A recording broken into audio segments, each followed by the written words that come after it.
ici aujourd'hui avec vous. Merci énormément, Victor, Wilfred, Samuel, pour l'invitation, à toute l'équipe Comptica. C'est une perle que j'ai découverte l'an dernier quand je suis venu parler à la table ronde et je suis extrêmement content de pouvoir participer et au congrès et au projet de recherche quand même. J'avoue, quand on m'a posé la question citoyenneté à l'ère numérique, ça m'a fait jongler. Pourquoi moi? Si on est pour parler de TIC, d'utilisation spécifique de TIC, je suis sûr, je gardais vraiment les ateliers qui sont présentés, je suis énormément impressionné, je vais apprendre beaucoup. Alors, du côté technique, du côté d'utilisation de certaines de ces technologies-là, il y a des gens qui sont beaucoup plus avertis que moi. Alors, comment est-ce que je vais faire pour répondre à la question?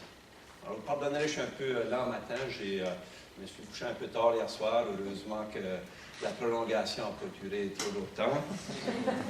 Je me dis, ces temps-ci, je serais peut-être mieux d'être un partisan des Maple Leafs, parce que ce temps-ci de l'année, je n'avais pas le problème de me coucher tard. Je vais dégourdir un peu. Je vais revenir au sujet, mais je vais vous poser des questions. Je vais faire un test. Parce que, en passant, je m'excuse aux gens qui présentaient hier soir. J'enseignais un cours du printemps, alors j'étais pas capable de participer. Mais je suis un pédagogue, mais je ne suis pas un expert de la pédagogie. Ça, c'est à vous. Alors, j'essaie toujours de comprendre comment je vais faire pour répondre à la question. Mais, première question pour vous. C'est un vrai test qui a été administré à presque 3000 personnes. Alors, je vous donnerai les réponses de la minute. Alors, qu'est-ce qu'un gigabyte? Est-ce que c'est un insecte de l'Amérique du Sud, une unité de mesure d'information ou avoir la bouche pleine? Vous pouvez donner les réponses, vous pouvez les garder pour vous. Qu'est-ce qu'un MP3? Est-ce que c'est de la musique en format numérique, un produit nettoyant ou un robot dans Star Wars? Blu-ray. Est-ce que c'est un chanteur jazz des années 30?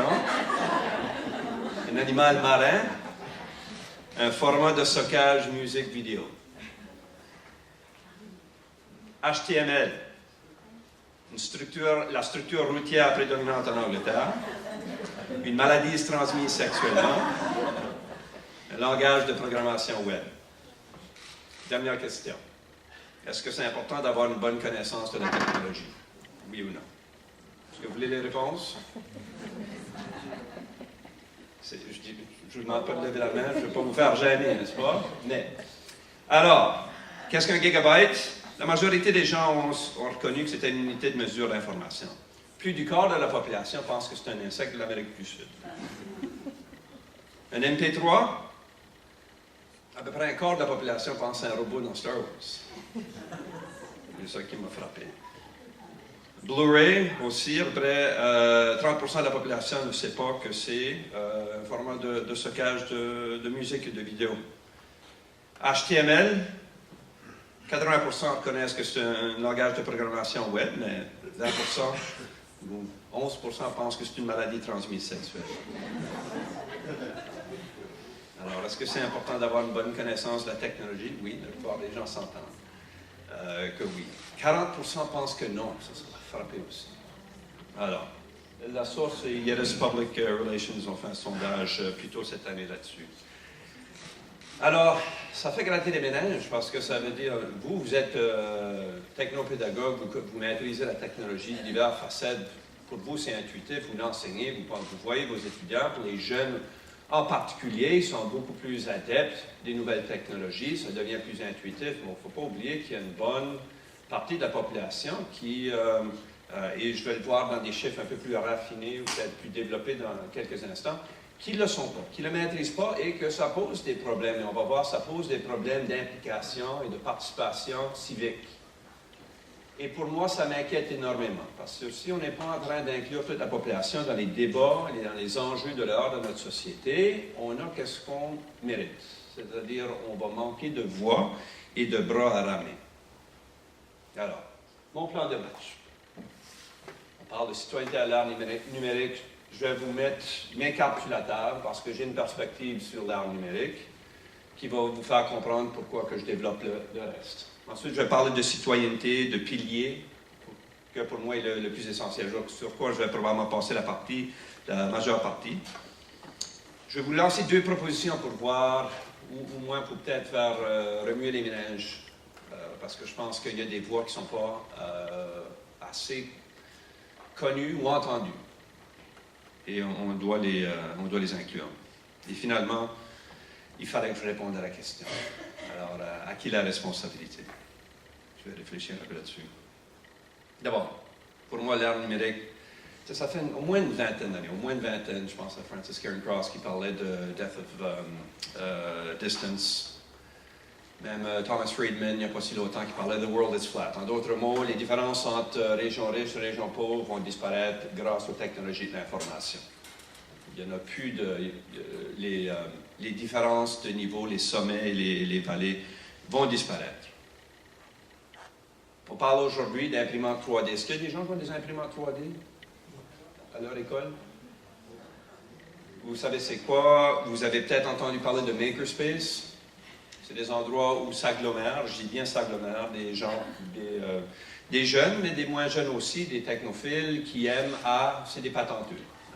Ils vont se mettre ensemble, ils vont développer des apps, ils vont développer des logiciels, ils vont développer des prototypes, ils vont l'imprimer à travers l'imprimante 3D, et il y a tout un raisonnement, il y a toute une extrapolation derrière ça qui fait penser, ou il fait suggérer qu'on est en train de redévelopper des nouveaux espaces industriels, que l'importance d'être à New York, à Los Angeles, à Toronto,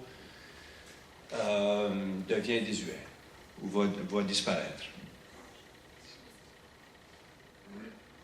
Alors, c'est clair que les technologies de l'information pénètrent, transforment les salles de classe, les bureaux, nos communautés. J'ai même un petit vidéo, des films que j'aime beaucoup, j'espère que ça va un peu. Voilà, c'est vite. C'est un film de guerre, Saving Private Ryan, vous l'avez peut-être déjà vu. C'est une des scènes qui me frappe le plus. C'est au début du film, on apprend qu'il y a trois frères qui sont fait tuer, puis on vient de réaliser qu'il y avait 3 gars de la même famille.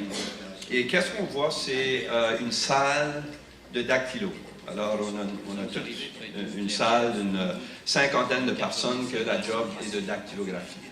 Je ne sais pas si... Je suis vieux, je me considère vieux, je me souviens qu'il y a 20 ans où on en avait des gens, puis si tu pouvais dire que tu tapais 60 mots la minute, ou 100 mots la minute, tu pouvais avoir la meilleure place dans le bureau. Ces jobs-là n'existent plus, à vrai dire, parce que ce sont des compétences qui se sont proliférées, qui ont été transférées à l'ensemble partie de la population. Et grâce à certaines technologies de l'information, on est capable de faire du copier-coller, on n'a pas besoin de redactylographier la même lettre maintes et maintes fois. Alors, c'est clair que l'impact des technologies de l'information est phénoménal. En même temps, il faut se rappeler de choses, parce que des fois j'entends les gens quand j'entends des nouveaux espaces industriels, etc., je dois dire, wow, minute, il faut juste mettre les choses en contexte. N'oublions pas certains constats. Que premièrement, si on parle de 2005 à 2010, les Nations Unies ont sorti des chiffres, que les populations dans les villes, à l'échelle mondiale, grandissaient 4 fois plus vite que dans les régions rurales. Qu'au Canada, de 2009 à 2012, que les villes de 1 million et plus grandissaient 4 fois plus vite que les communautés, les villes et les villages de 100 000 habitants et moins. Que, oui, au Nouveau-Brunswick, parfois on aime dire qu'on est rural, qu'on a la moitié de la population qui vit dans des villes de moins de 1000 habitants, mais il ne faut pas oublier aussi que beaucoup de ces villages-là qui ont grandi, la majeure partie de la croissance, ou du moins, peut-être si on n'a pas perdu autant de population au Nouveau-Brunswick, ou pourquoi ça stagne, c'est dans des villages dortoirs qui sont à proximité de nos plus grandes villes. C'est là qu'a été la plus grande croissance dans les 30-40 ans. Je ne suis pas en train de dire que c'est ça qui doit se faire, c'est ça que je veux qu'il se fasse. On est en train d'observer des choses qui nous font penser à peut-être, est-ce qu'il y a un paradoxe? Et ce même questionnement-là se fait à l'échelle mondiale, une étude que je peux souligner de Gephardt, etc., et Al, qu'ils ont trouvé qu'en Europe, par exemple, qu'il y a à la fois convergence et divergence, que les différences entre les grandes villes entre Madrid et Francfort, par exemple, sont en train de disparaître, que le revenu par habitant est en train de grandir beaucoup plus vite dans les grandes villes de pays pauvres. Mais en même temps, qu'est-ce qu'on remarque? C'est les divergences entre régions riches et régions pauvres à l'intérieur de ces pays-là est en train de s'accentuer. C'est un paradoxe parce que ça ne devrait pas arriver si la thèse que les technologies de l'information rendaient désuet la distance. Alors, comment est-ce qu'on sort de ce raisonnement-là? Il ne faut pas penser en termes de binaire. Ce n'est pas juste une question de est-ce que c'est numérique ou est-ce que c'est analogue? Est-ce que c'est physique ou est-ce que c'est virtuel? C'est des combinaisons de ça. C'est ça qui est important. C'est la technologie est une... les technologies numériques, c'est une étape, pas étanche, mais en évolution lors de notre évolution industrielle. Alors, la technologie n'est pas juste un substitut, mais elle est également un complément. Et on s'en sert de technologie. C'est pas juste qu'on a... Oui, on a remplacé des dactylographes, des gens qui dactylographiaient, mais ces compétences-là ont su augmenter la capacité de vous et de moi de produire. Alors, je peux vous montrer un graphique. Oui, c'est vrai, Skype, le nombre d'appels qui est fait par Skype aux heures de pointe a augmenté, a grimpé de façon très importante au cours des derniers 10 ans. En même temps, le nombre de passagers qui voyagent en avion au Canada a augmenté de 50% depuis 10 ans. Oh, pardon, vous ne le voyez pas, moi je le voyais. Alors, qu'est-ce que c'est en train d'illustrer? C'est et à la fois les gens, oui, se servent davantage de technologies numériques pour communiquer, et en même temps, l'importance du face-à-face, de rencontrer. Et ce qu'on essaie d'étudier, une des choses qu'on essaie de comprendre, c'est dans quelle mesure, à quel moment, pour quelle activité, est-ce que le face-à-face est encore important? Établir des relations de confiance, par exemple. Et à quel moment est-ce qu'on peut les remplacer avec Skype et autres moyens de communication numérique? Alors pour moi, société, économie numérique, ce n'est pas une étape étanche où on revient, on délaisse toutes les technologies, toutes les connaissances qu'on avait de le passé, mais c'est une façon d'accroître, d'améliorer ce qu'on fait déjà. Tout ne se numérise pas à notre terre. La présence physique demeure importante et non substituable pour certaines activités. Hein, vous pouvez bien rencontrer votre conjoint ou conjointe sur eHarmony, mais il y a certaines choses qu'on ne peut pas substituer.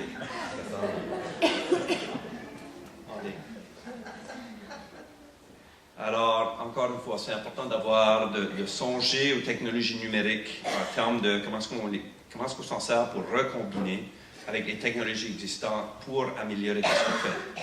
Puissant les transformations. Mais il ne faut pas oublier non plus le contexte physique, si vous voulez. Peut-être l'analogie que je peux mentionner, Victor parlait d'un projet de collaboration avec l'OCDE. Un des projets, c'est comment est-ce qu'on fait, on se rend compte, on le sait, que l'économie doit devenir plus verte.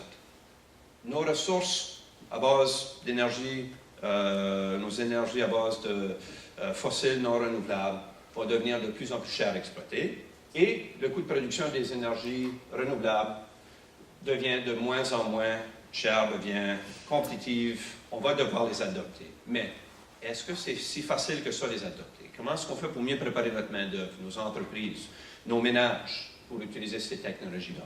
Sinon, on risque de voir certaines régions prendre un pas d'avance, 2 pas d'avance, 3 pas d'avance sur nous, comme au Nouveau-Brunswick.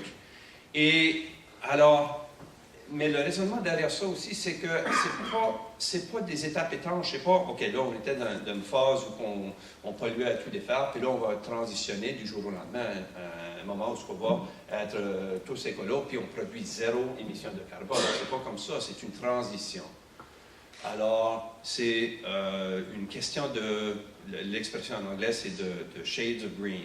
Alors, et j'en prendrai la même analogie ici avec, alors, ce sont des shades of digital. On va voir l'introduction, la prolifération graduelle de plus en plus combinée avec des technologies existantes. Okay. J'ai bien essayé d'enregistrer sur Et mettre sur YouTube à mon petit... j'ai 4 petits, là, mais il y en a 2 qui conduisent le vélo. Puis si j'essaie d'enregistrer pour les expliquer comment le faire, ça irait pas trop bien. Il y a des choses qui s'apprennent sur le tas, comme vous savez. Il y a des choses qui s'apprennent aussi avec la colocation, la coprésence de 2 personnes. Alors, je ne veux pas vous donner l'impression que je suis technophobe. Au contraire, je suis technologue. J'étudie mon background, je dirige un institut de recherche dont la mission est un peu plus large, mais le focus de mes recherches, c'est de comprendre comment est-ce que les technologies changent les emplois, comment ça fait pour en créer certains, ça en remplace d'autres, comment ça fait pour améliorer les compétences des gens, comment ça fait pour améliorer l'employabilité de populations comme nos jeunes. Alors, j'aime comprendre les technologies, mais je dois les ancrer dans un phénomène plus large. Pour moi, les technologies numériques sont des technologies, sont des outils. Ils s'actionnent avec les compétences. Quelque chose qu'on oublie souvent, c'est quand on veut introduire une nouvelle technologie, des imprimantes 3D, on oublie souvent, ou des centres d'accès communautaires, on introduit la technologie, l'infrastructure, le matériel, on oublie souvent la composante formation. Les compétences qui sont nécessaires pour bien les exploiter, pour savoir les maîtriser. Et qu'en utilisant ces technologies-là, on sait que ça nourrit les compétences à leur tour. L'impact sur les travailleurs inégal sur les régions. Alors, on veut, au Nouveau-Brunswick, je vais vous montrer quelques diapos, encore une fois, c'est pour illustrer des faits qui m'inquiètent, à savoir pourquoi est-ce que le taux d'adoption de certaines technologies est plus important, rapide, que dans d'autres. Est-ce que ça crée des économies à 2 ou à 3 vitesses?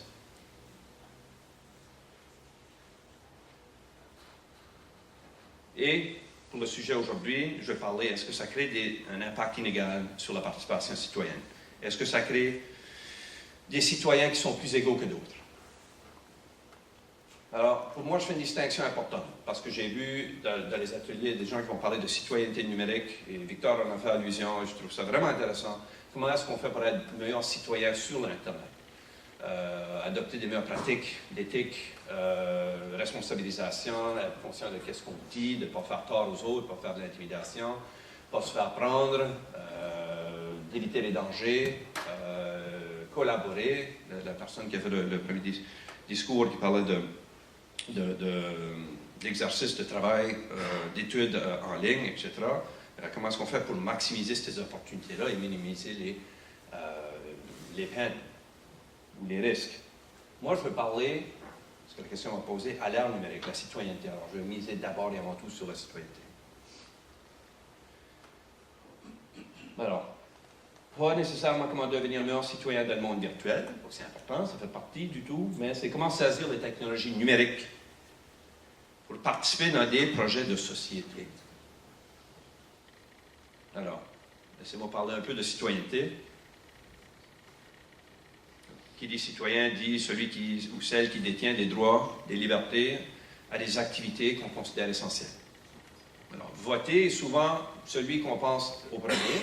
Si on n'a pas le droit de vote, si on n'a pas au moins l'opportunité à toutes les 4 années de faire valoir son opinion sur des projets de société, c'est difficile à affirmer qu'on a des pleins droits de citoyen.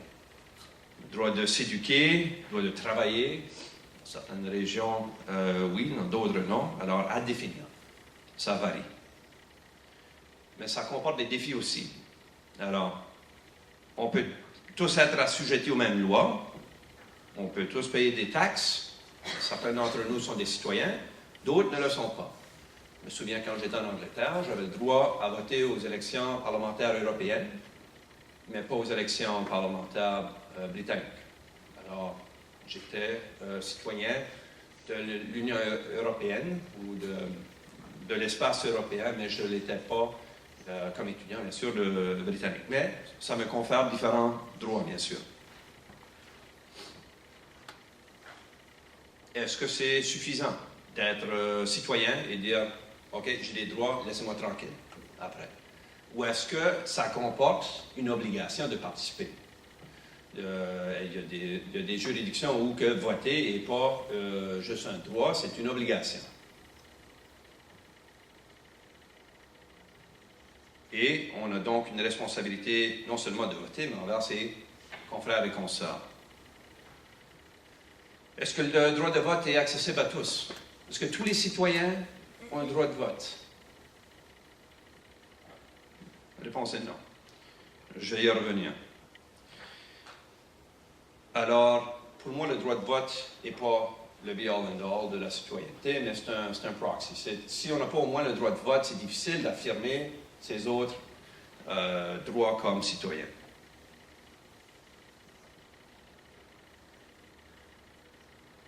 Autre question, à savoir, est-ce qu'on est citoyen? Bon, il y a le plébiscite, à savoir, est-ce que les districts de services locaux dans la région de Notre-Dame devraient se former en communauté rurale et avoir un droit de vote? Que leur conseil est capable de mettre des résolutions sur place et les financer et pas juste avoir un pouvoir de recommandation auprès du ministre. Parce que si tu es à Notre-Dame, tu as certains droits, si tu es à Saint-Antoine, tu en as d'autres. Ils ne sont pas égaux. Alors, est-ce que c'est ça qui nous concerne? Est-ce que c'est le Nouveau-Brunswick? Est-ce que c'est l'échelle Canada? Est-ce que c'est l'échelle mondiale? Quand est-ce que les questions s'entrecoupent, si on parle de pollution et écologisation de l'économie? Alors, pour moi, ce sont des défis, comment on veut définir citoyenneté. C'est pas sur ça que je vais m'attarder, mais je veux au moins vous en rendre conscient. Pour moi, ce qui est peut-être un peu plus important, c'est qu'il y a deux grandes conceptions de la citoyenneté. Un, c'est une qui est, je dirais, plus passive. Laissez-moi tranquille. Okay? J'ai ma propriété, je mets une enseigne, no trespassing, laissez-moi tranquille, je suis citoyen, je paye mes taxes.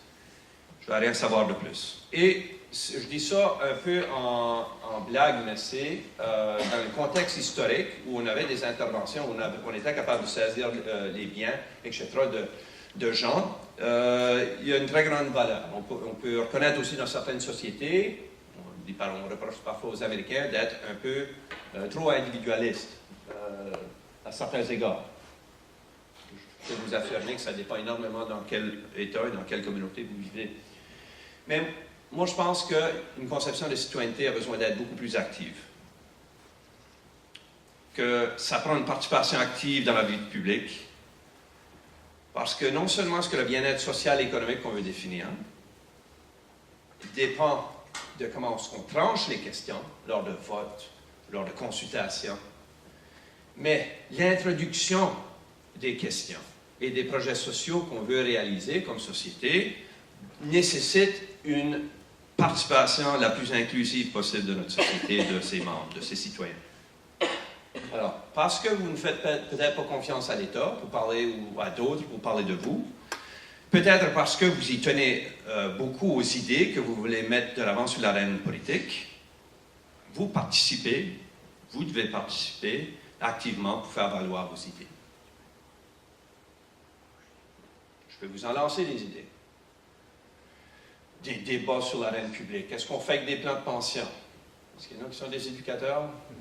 OK. Bon. C'est une question pour vous, mais ce n'est pas juste une question pour vous aussi, hein, c'est une question pour la prochaine génération.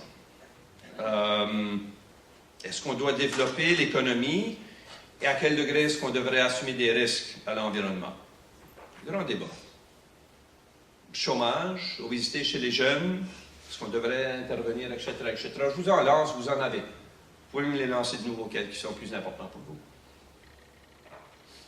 Alors, encore une fois, je vais parler de citoyenneté, mais à l'ère numérique, le mettre dans son contexte. Et je vais faire la distinction avec citoyenneté numérique, qui est comment devenir de meilleurs citoyens internautes. Que je ne veux pas diminuer l'importance, puis j'ai hâte aux ateliers qui suivent. Il y a des gens qui sont mieux placés que moi pour en parler. Alors, je vais centrer principalement sur les piliers. Si tu veux, des prérequis de citoyenneté. On peut bien dire, on a la citoyenneté, tout le monde, on a la technologie, on a des élections, tout le monde a le droit de participer. À mon avis, ce n'est pas vrai. C'est pas vrai et on doit s'attaquer. Et pour moi, je vais le résumer en 4 grands défis ou piliers. Si on ne peut pas assurer ces piliers-là, si on ne peut pas les rendre solides, on ne peut pas se fier à une participation active, une bonne citoyenneté saine au Nouveau-Brunswick, au Canada. Alors, accès, je vais parler de compétences, je vais parler de contenu, puis je vais parler de sécurité. D'abord, quand je dis accès, je veux dire 2 choses. Je veux dire accès au processus, puis je veux dire accès aux technologies. D'abord, quand je dis accès au processus, il y a qu'est-ce qui est numérique là-dedans? Pas énorme, mais on ne peut pas substituer une participation physique, de rencontrer, d'aller voter, d'aller rencontrer des décideurs par moyen de médias sociaux, par moyen de courriels, etc. Il y a des enjeux qui se définissent, que si on n'est pas là, à la table, et je ne veux pas juste dire politique, je veux dire au niveau communautaire aussi. Alors, si on n'a pas d'emploi, si on n'a pas de revenus, si on n'a pas accès à des services de garderie à des prix raisonnables, de reconnaître que c'est un bien à la société, pas juste aux parents ou aux enfants, si on n'a pas des moyens de transport ou des services de transport qui nous permettent d'accéder à ces activités publiques-là, on n'est pas capable de participer en bon citoyen. Alors même si le processus démocratique est ouvert, si on n'a pas de revenus, le temps et moyens d'accès physique, ça va limiter notre participation citoyenne. Ça crée un cercle vicieux parce que nos préoccupations, par exemple, si c'est manque d'accès à des garderies à des prix abordables, alors on ne participe pas au débat. Mais comment est-ce qu'on va faire pour avoir un débat sur le besoin d'avoir des garderies à prix accessibles? Parce que les personnes qui peuvent en parler le mieux ne sont pas là. Au Nouveau-Brunswick, une famille monoparentale à 2 enfants, c'est pas exceptionnel, c'est pas du pas vu. Ça coûte à peu près 11 000 $ par an à opérer une voiture. Si vous saviez, vous ne saviez pas, je vais vous l'apprendre. Une voiture compacte. Ça, c'est avec le financement, l'achat ou le bail, c'est avec le gaz, c'est avec l'assurance, c'est avec l'entretien. 11 000. Ça coûte à peu près 13 000 $ en moyenne si vous avez 2 enfants à la garderie, à temps plein. Pour vous acquitter de ça et juste payer le minimum en termes de nourriture, logement et vêtements, ça vous prend un salaire d'au moins 20 $ l'heure. Et je peux vous énumérer le peu de secteurs où que 20 $ l'heure en moyenne est atteint. Alors, ça crée des obstacles extrêmement grands de pouvoir participer à la vie publique.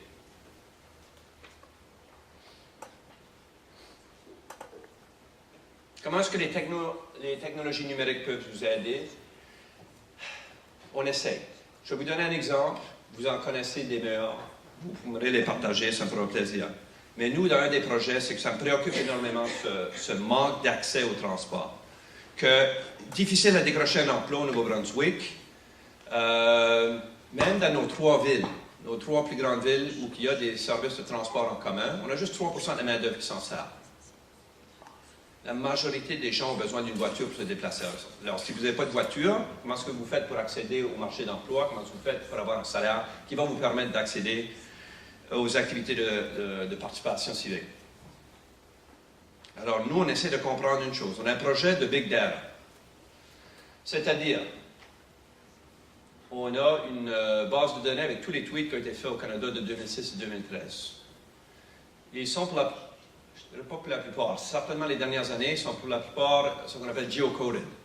Je sais d'où vous les avez envoyés. En passant, si vous avez tweeté en 2006 et 2013, j'ai votre tweet. On a une base de données de 3,5 milliards de tweets au Canada. C'est dans le domaine public quand vous le mettez. Est-ce que je suis intéressé individuellement à ce que vous avez écrit? Pas vraiment, je vous rassure. Mais le point, qu'est-ce qu'on fait avec ces données-là? On regarde en agrégat, est-ce qu'il y a des tendances? Par exemple, on sait que lorsque les gens écrivent un mot qui finisse avec ING, ils sont en train de se référer à une activité, presque 90% du cas. Peut-être vous êtes en train d'écouter Bing Crosby, et ça va nous déjouer, mais dans la grande majorité des cas, si vous utilisez hiking, biking, snorkeling, vous êtes en train, et on a des trips en français aussi, vous êtes en train de décrire une activité. Alors, ce qu'on essaie de voir, on essaie de voir qu'est-ce que les gens sont en train de faire, à quelle heure pendant la journée, où ils se déplacent, où est-ce qu'ils travaillent, où est-ce qu'ils habitent, où est-ce qu'ils vont consommer des activités de loisirs. Je crois que ça vous rend inconfortable. Mais pour nous, le but, c'est d'essayer de comprendre les services de transport. Un des problèmes, c'est que les autorités de transit, de transport en commun, ils ne savent pas. Ils ne savent pas qui utilise. Ils font des sondages, ils savent qui utilise le transport en commun, hein, si je peux le résumer comme ça, qu'est-ce qu'ils ont besoin, hein, mais ils ne savent pas qu'est-ce que la classe moyenne, la grande majorité des gens. Il y a juste 3% de la population des travailleurs, n'oubliez pas, qui utilisent le transport en commun. Alors en général, on ne sait pas qu'est-ce que la grande majorité des travailleurs, pourquoi ils ne prennent pas le transport en commun. On essaie de deviner quand est-ce que vous avez besoin d'utiliser l'autobus, quand vous avez besoin des moyens de transport. On ne sait pas. Alors, nous, dans ce projet-ci, une des retombées, on pense qu'il va arriver, c'est qu'on va avoir une meilleure compréhension de comment est-ce que nos communautés au Nouveau-Brunswick, Canada-Atlantique, sont branchées, sont connectées les unes avec les autres. Qu'est-ce qu'est le pourcentage de gens qui habitent tel endroit, qui travaillent à un autre? Alors, c'est une façon pour nous d'essayer de prendre des technologies numériques et des données numériques pour essayer de comprendre c'est quoi les besoins de la population.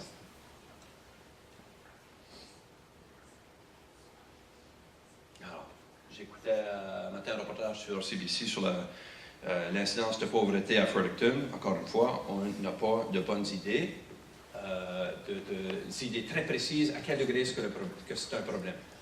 Alors, si les personnes à bas revenus, si les personnes âgées, si les personnes qui sont jeunes, monoparentales ne sont pas à la table, comment est-ce qu'on fait pour introduire, comment est-ce qu'on fait pour défendre ces intérêts-là?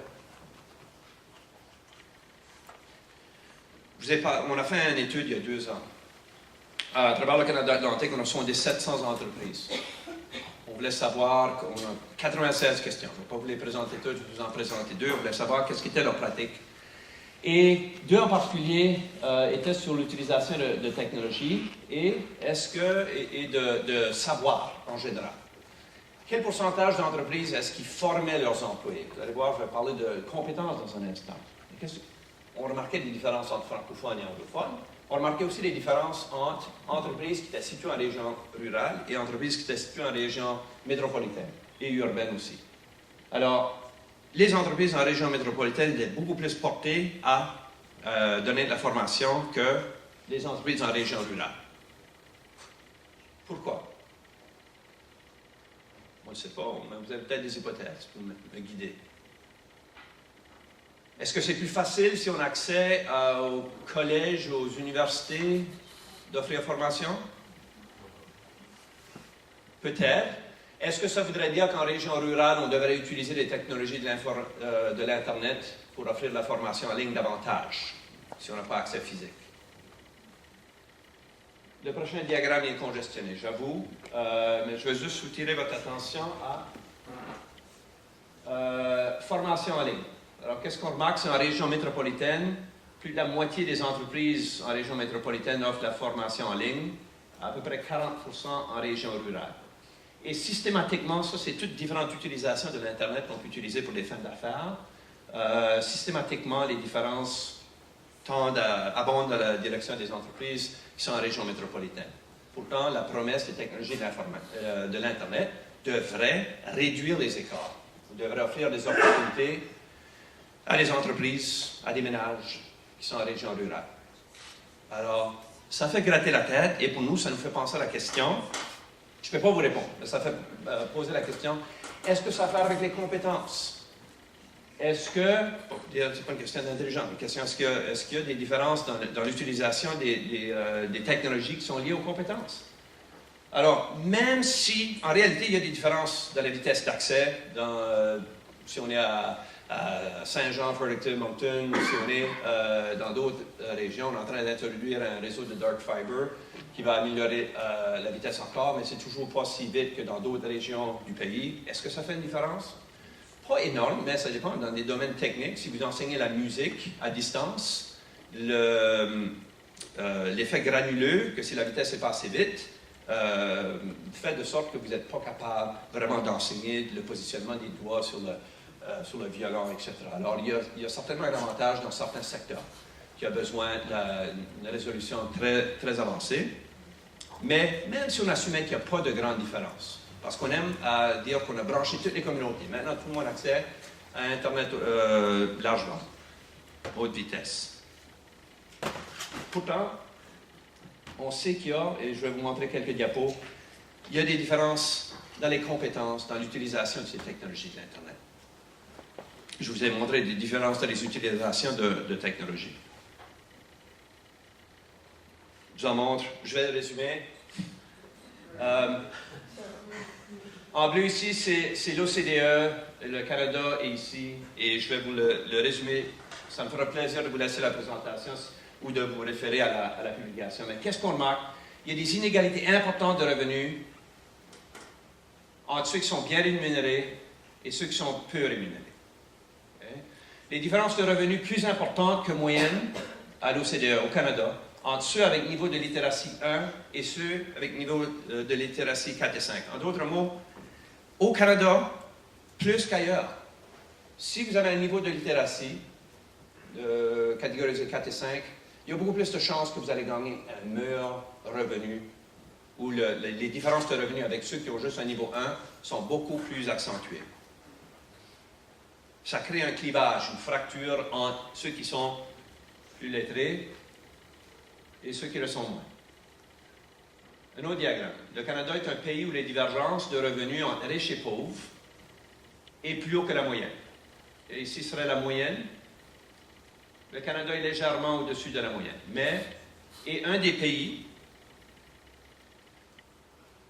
où les différences de littératie entre le premier 10% et le dernier 10%, c'est un des pays où les divergences sont les plus élevées.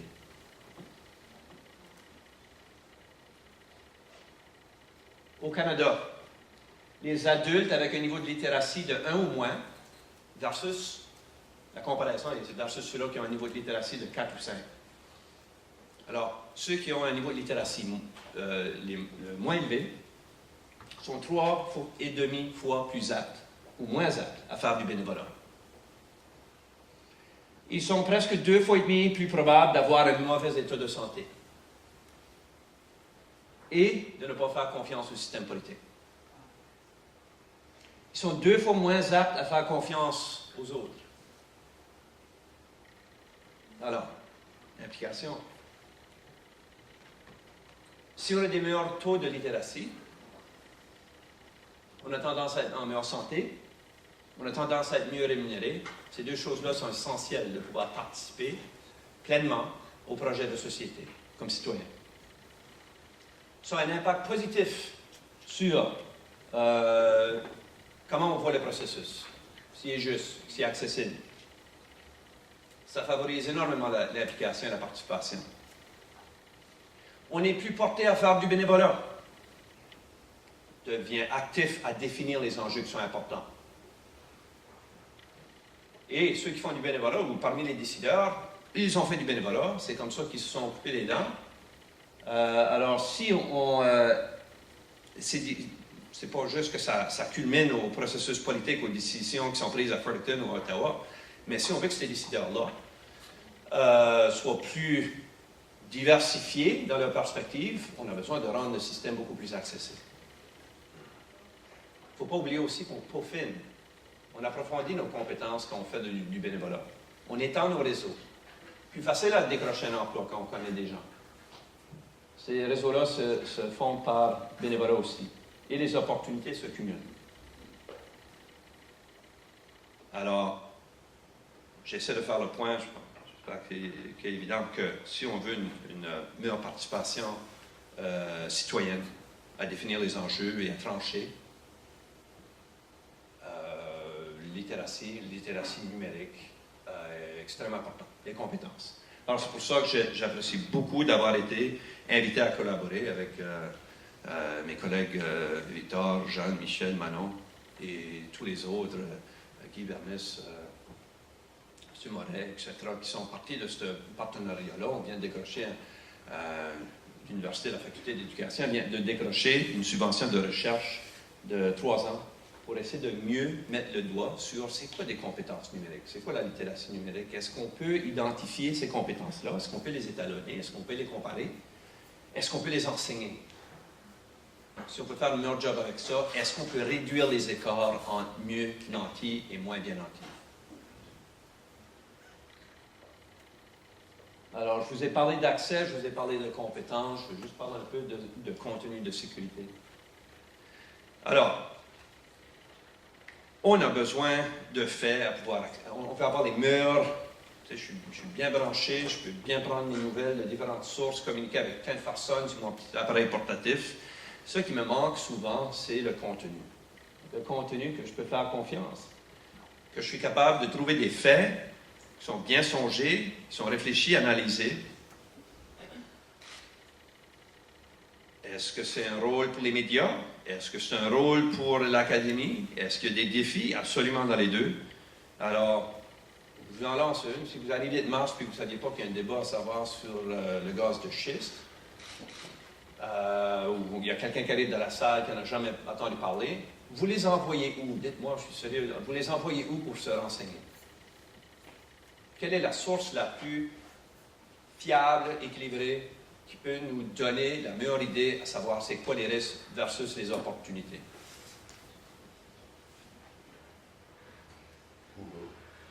Google? Vous savez comment ça marche, hein, les résultats de recherche Google? Et leurs algorithmes sont très impressionnants. Ils ont... j'irai pas là, mais...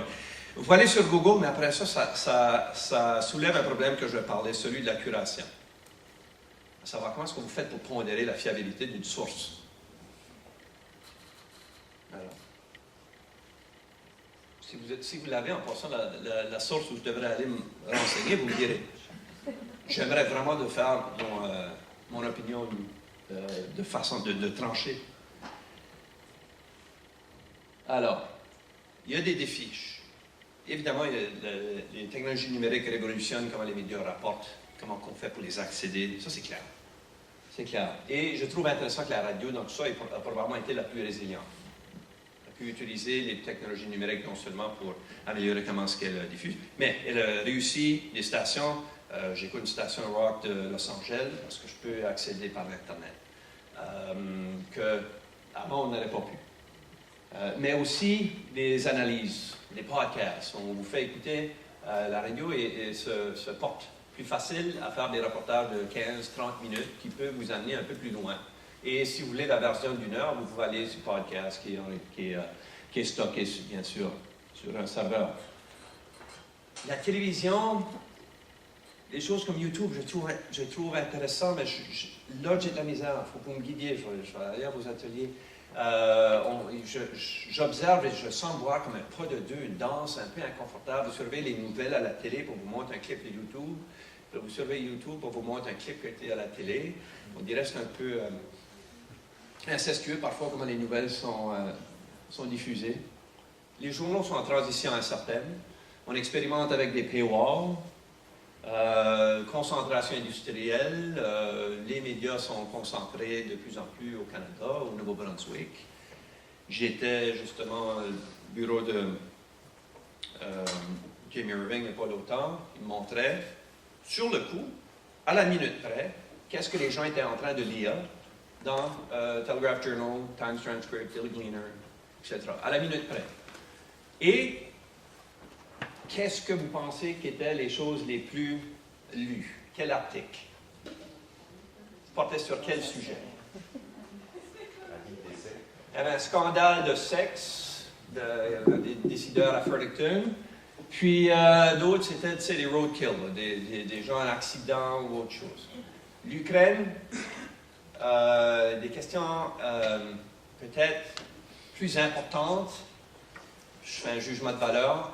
Tu n'es presque pas lu. Alors, qu'est-ce que tu fais quand tu es propriétaire de journal? Sur quoi est-ce que tu vas rapporter? Comment tu fais pour trancher?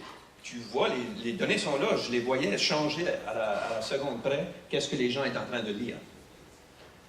Alors, comment est-ce qu'on fait pour avoir un débat raisonné si on ne se fait pas rapporter peut-être les faits qu'on a besoin pour une multitude de raisons? Je peux aller plus loin. Vous êtes capable d'aller plus loin. Mais c'est quoi que pour résoudre... Pour solidifier ce pilier-là, je pense qu'on n'est pas rendu encore. Et peut-être qu'on ne l'a jamais été.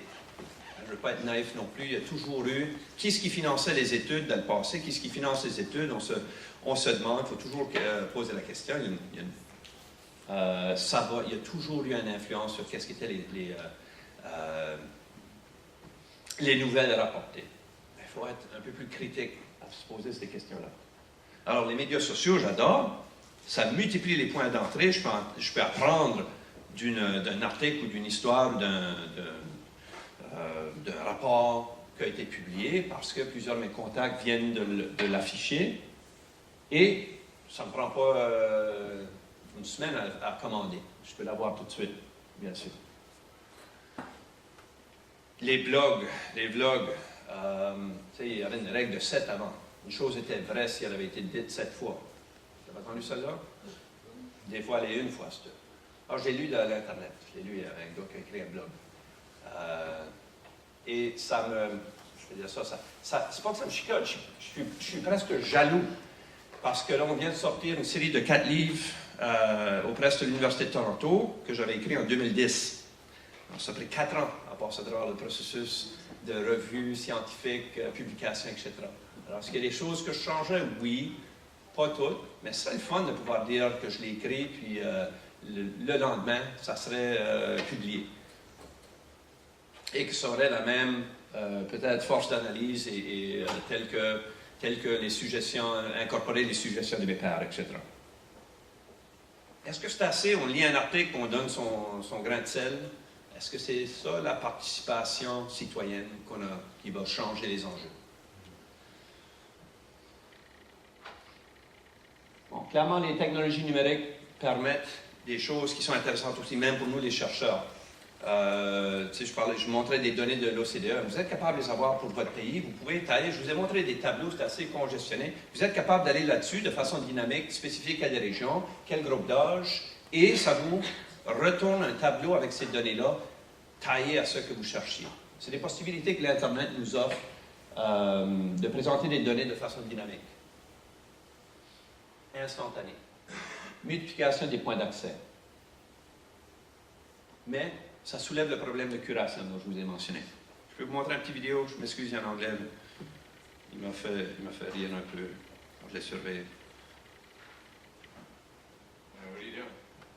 Just checking out the forums on Proline Skating. What's going on there? Check out this guy. Dragon Slayer? Look at his post. I like New York tonight because they're undefeated at home this season, baby. Yeah, so's half the league, Brainiac. Second week of the season. Dragon Slayer. This guy must be a real character. Yeah. Be a legend on this thing. All hail Dragon Slayer! Ok, je vous montre pas là. Le gars cherchait des avis où mettre son argent pour le match de ce soir-là. Alors, regarde, Dragon Slayer, hein, il y a plusieurs suiveurs, il y a plusieurs personnes qui le suivent sur Twitter, il doit savoir de quoi il parle. Alors, c'est comment est-ce qu'on fait pour pondérer, pour mettre une valeur? Je sais qu'il y a des logiciels, il y a des façons de rater, de classer, etc., des revues. C'est tout un problème. Et de pouvoir savoir est-ce que l'information est fiable, est-ce que ça peut nous alimenter de façon adéquate pour trancher sur des enjeux qui sont extrêmement importants. Alors, on dit que le contenu web se multiplie à toutes les 72 heures. Qui l'a dit? Je l'ai sorti de l'Internet. C'est peut-être vrai. C'est peut-être vrai, mais, et c'est frappant, mais peut-être, oh wow, c'est vrai, c'est impressionnant. On sait que c'est vrai. On suit sur Google, c'est une bonne suggestion. Wikipédia, vous ne saviez pas combien de mes étudiants se fient sur Wikipédia uniquement pour écrire un travail. Est-ce que c'est des raccourcis? On en a toujours eu. Dans mon temps, je suis sûr qu'il y avait des raccourcis aussi. Mais est-ce que la disponibilité de l'information, puis de pouvoir accéder, puis d'avoir mais de ne pas pouvoir la digérer est suffisante? Pour nous, les chercheurs, bien sûr, on aime à croire qu'on joue un rôle de pouvoir amener de quoi au débat public, d'amener des faits à la population, mais finalement, avec des postes qui sont de plus en plus rares, avec des projets qui sont financés, avec des impacts dont on a besoin de démontrer l'impact spécifique sur telle ou telle entreprise ou secteur, où c'est incertain. On a des coupures, c'est plus le recensement, c'est l'enquête nationale des ménages. À Saint-Jean, on fait du travail sur les pauvretés, la pauvreté intergénérationnelle. puis comment est-ce que dans certains quartiers en particulier, on n'a plus accès à ces données-là. Avec les changements au recensement, les données ne sont plus disponibles. Il n'y en a pas assez. Alors, on n'est pas capable de vraiment d'apporter des connaissances. Dernière. La sécurité, vous la connaissez mieux que moi encore une fois, mais je pense que ça vaut la peine. Il faut être capable de se fier sur un système qui est intègre, fiable, une utilisation sans peine ou menace. On connaît bien Edward Snowden. Il nous a révélé que, devinez quoi, de façon systématique, à une échelle qu'on ne pouvait pas imaginer, le gouvernement nous surveille. Mais ce n'est pas juste le gouvernement, il y a les compagnies, parce qu'il y a des gens qui conduisent une Ford, et les branchés. Le président de Ford nous a révélé il n'y a pas longtemps passé, c'était une blague, mais c'est aperçu qu'il n'y avait pas la DA, qui savait exactement quand vous faites de la vitesse, où vous vous promenez. On a toutes ces données-là. Moi, je vous ai dit qu'on a un projet ou qu'on a tous vos tweets de 2006 à 2013. Est-ce que ça vous rend inconfortable? Le recensement, l'enquête nationale des ménages. Lockheed Martin a développé un logiciel pour aider à enregistrer des données pour Statistique Canada. Mais il y a un cheval de Troie qui a rentré là-dedans. Il y a une backdoor où qui pourrait aller chercher ces informations-là. Il y a une madame, je ne sais pas si vous avez entendu ça, elle avait 90 ans, qu'on l'a poursuivie. Le Statistique Canada voulait l'envoyer en prison parce qu'elle a refusé de répondre au sondage. Puis c'était ça sa raison. Elle dit, je ne veux pas que ça s'en va à ces informations-là à une compagnie américaine. Est-ce que vous êtes anonyme? Est-ce que c'est suffisant?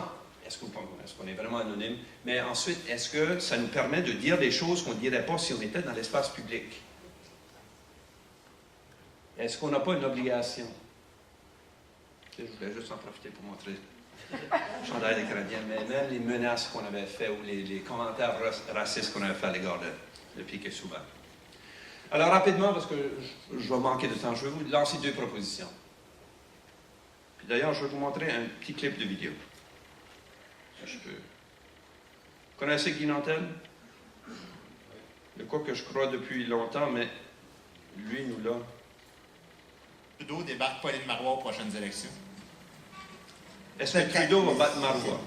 Les possibilités sont là, c'est sûr. Est-ce que Pierre-Carl Pelado a des chances de devenir premier ministre? Moi aussi, là, mais plus Trudeau. Trudeau va battre Pierre-Carl Pelado? Sûrement. À quel parti associez-vous la souveraineté du Québec? Libéral? Je vous nomme des noms et vous me dites si la personne a déjà été premier ministre du Québec. Alors, Samuel de Champlain. Oui. Je vais avancer. En ce moment. Jean Charest? J'aimerais savoir qui, en ce moment. Jean Charest? Qui était le premier ministre? J'aimerais savoir qui occupe le poste de premier ministre du Québec. Pauline Marois, Oui. Et Pauline Marois est le chef de quel parti? Parti québécois. Bravo. Qui est le chef de l'opposition? Toi, tu sais. Philippe Couillard, À quel parti associez-vous la souveraineté du Québec? Parti québécois. Je vous nomme des noms et vous me dites s'ils ont déjà été premier ministre du Québec. Alors, René Lévesque. Oui? C'est vrai. Samuel de Champlain. Non. Est-ce que tu connais Samuel de Champlain? Oui. C'est qui? Lui qui a on appelle le père de Québec. Oh, bravo. Lucien Bouchard. Oui. Bravo. Tim Horton. Eh non, moi je vais manger les donuts là-bas. Alors, vous les connaissez, vous les enseignez, vous les voyez tous les jours. Nos jeunes sont extrêmement connaissants. Et je pense que la vidéo montre bien que dans certains cas, ils sont plus connaissants que les adultes du système politique. Le droit de vote, pour moi, c'est une clé d'entrée au système. Est-ce qu'il y a une raison pourquoi on a besoin d'attendre à 18 ans pour voter? Avancer à 16 ans, il y a une proposition pour le faire à 16 ans comme le droit de conduire. Comme le droit de conduire à 16 ans, les élections de nomination de partis politiques, c'est 14 ans. Est-ce qu'il y a un problème à 4 ans? 2 ans? Est-ce que les parents pourraient voter? Parce que je peux vous nommer des cas où on amène des personnes qui sont peut-être moins de leur tête, qu'on amène voter quand même. J'ai des amis qui ne devraient pas voter. Et voici pourquoi je trouve ça important. À mon avis, il ne devrait pas avoir de restrictions. Mais je vous le dis, si vous n'êtes pas d'accord, ben, tant mieux. On avait calculé en 2000 que le montant qu'on dépensait en argent public sur des programmes pour des personnes âgées, per capita, était une fois 0,7 plus élevé que le montant qu'on dépensait sur les jeunes. On estime qu'en 2013, ça pourrait être 2 fois. Les jeunes payent les taxes. Vous vendez de la limonade, vous êtes supposé de la rapporter. On ne vous taxera pas sur le premier 10 000, mais vous achetez des choses, vous payez la taxe de vente harmonisée. Ils sont connaissants du système. Pour moi, pour des fins d'équité, tous les citoyens devraient être traités égaux. Les jeunes sont davantage branchés aux technologies, mais ils ne sont pas branchés au processus public, civique, autant qu'ils le pourraient. Je sais qu'il y en a qui font des choses extraordinaires. Je siège sur des comités de bourse. Je le vois passer le fond. Ça les responsabiliserait. Ça rétablirait un équilibre dans les investissements publics. Est-ce que vous avez vu des coupures en éducation? Peut-être. Ça ne vient pas de la manne du ciel. Si on n'est pas capable de prendre des décisions difficiles par rapport à des dépenses en santé, par exemple, on ne verra pas des fonds libérés en éducation.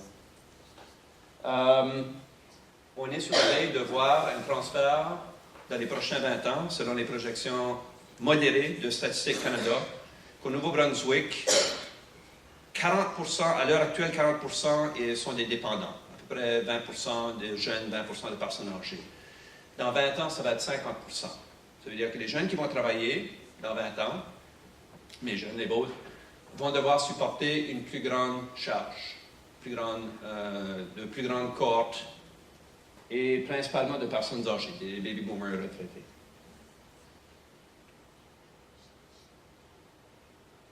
Mais est-ce qu'on peut les responsabiliser davantage? S'ils ne sont pas là, s'ils ne participent pas déjà, ça va être difficile vraiment à introduire leurs priorités. Le deuxième, c'est le scrutin en ligne. Là, je vous annonce rien. Si vous êtes capable de payer vos impôts en ligne, puis si Revenu Canada est capable de dire qu'on va délayer de 5 jours la date limite pour payer vos impôts à cause d'un virus Heartbleed qui était une sécurité, une menace très importante, comment est-ce qu'on a pu accéder à vos informations personnelles, je ne vois pas pourquoi que ça serait si différent de permettre les scrutins en ligne. Possibilité de réduire la partie de gens qui sont plus branchés seraient capables de participer davantage. Les coûts plus faibles augmentent les possibilités de plus grande participation directe et fréquente. On serait capable de... On sonde la population en passant, les gouvernements sondent la population tout le temps. On veut connaître qu'est-ce que les gens pensent, mais on veut aussi connaître, si on est à présenter un projet, de quelle façon est-ce qu'on devrait le présenter, quel choix de mots, etc. Alors, c'est pourquoi aussi qu'on ne consultait pas la population de façon régulière. On a des agences de sondage qui font du travail tout le temps. J'ai travaillé à Ottawa quelques années en politique, je peux vous l'affirmer. Alors, c'est pas qu'on... C'est juste, on veut limiter le nombre de fois qu'on veut que ça soit contraignant, l'opinion du public. Alors, c'est pas son défi. C'est sûr, si on permettait plus en ligne, est-ce qu'il y a des défis, est-ce qu'il y a des façons de contourner les limites de contribution à des campagnes électorales? Est-ce qu'il y aurait de la fraude? Est-ce que c'est nouveau? Est-ce que vous avez entendu l'expression voter? Ça va encore? Voter bien et voter souvent? Alors, ça date pas de hier. Alors, ce n'est pas un atout, le vote. Je vous donne deux exemples basés sur le scrutin, mais je pense que si on n'est pas capable d'augmenter l'inclusion sociale ici, et les technologies nous donnent cette opportunité-là, ça va être des discours, ça va être des débats de vieux. Puis encore une fois, je me considère vieux, alors je suis là. On ne va pas entendre adéquatement la voix de gens qui sont moins nantis, qui ne sont pas capables de participer au système politique, les jeunes, personnes âgées, familles monoparentales. Je termine assez rapidement.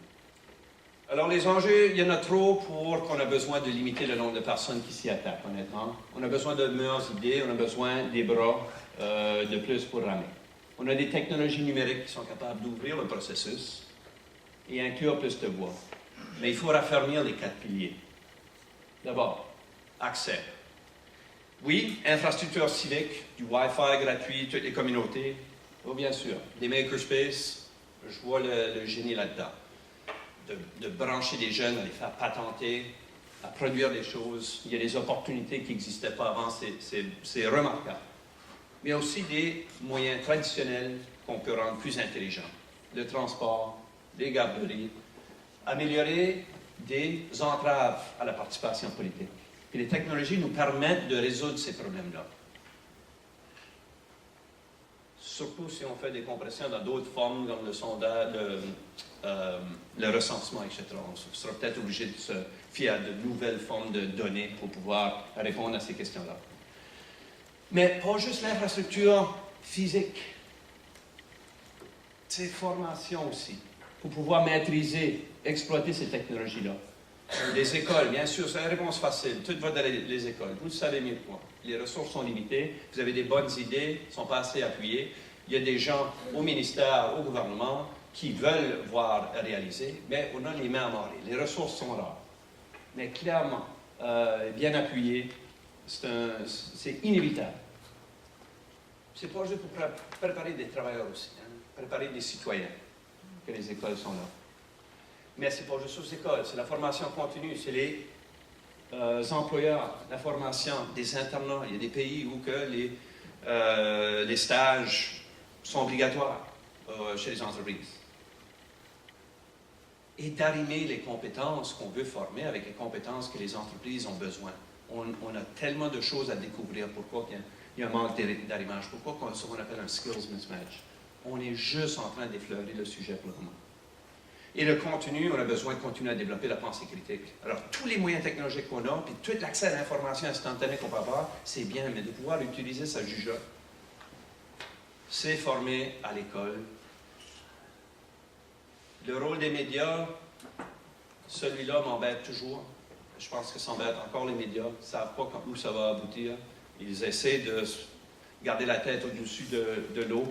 Mais c'est une mutation, puis on n'est pas sûr qu'on a plus d'informations crédibles ou est-ce qu'on est capable de le trier maintenant qu'on l'était 10 ans passés. Et un plug pour nous, bien sûr, plus d'argent pour les universités. Non, plus que ça, c'est pas juste les universités, c'est les ministères gouvernementaux, c'est les chercheurs qui font de la recherche, qui nous donnent des preuves empiriques pour essayer de répondre à des questions. Si on continue à faire des coupures, on va, peut-être ça fait l'affaire des uns, mais la société, je pense, en sort perdant. On ne sera pas capable d'avoir des données sur quoi former une opinion intelligente. Et enfin, sécurité. Et le gouvernement devrait dépenser beaucoup plus d'argent, beaucoup plus de son effort, au lieu de surveiller ses citoyens, à raffermir ces 4 piliers-là. Et les parents, bien sûr, et les écoles ont beaucoup à jouer en termes de mieux préparer les jeunes aux dangers et aux possibilités que représentent ces technologies-là. Alors, si j'ai une chose à résumer, Damien, c'est que les technologies sont des outils, et comme n'importe quel outil, ça nous aide dans les tâches qu'on fait. Parfois, ça remplace les travailleurs, des tâches qu'on faisait, parfois, ça les complémente, ou ça les complète. Citoyenneté demande une participation active. C'est pas juste une question de laissez-moi tranquille. On a besoin de trouver une façon de brancher les gens au système. Je vous ai donné un exemple extrêmement important, c'est celui des jeunes, que vous connaissez, que je connais bien aussi. Et ils sont bien branchés à la technologie. Il faut trouver une façon de les brancher davantage. Je pense qu'avoir le scrutin pour les jeunes serait une façon importante. Je suis peut-être parmi la minorité. Mais sinon, je vous affirme que lorsque la voix n'est pas entendue, les décideurs vont dire, regarde, ces gens-là votent, ces gens-là votent pas. Ça a un impact extrêmement important. Peu importe où vous allez sur les médias sociaux pour enregistrer votre point de vue.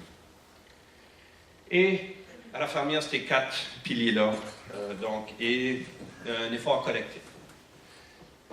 J'ai abusé de votre temps. Merci beaucoup.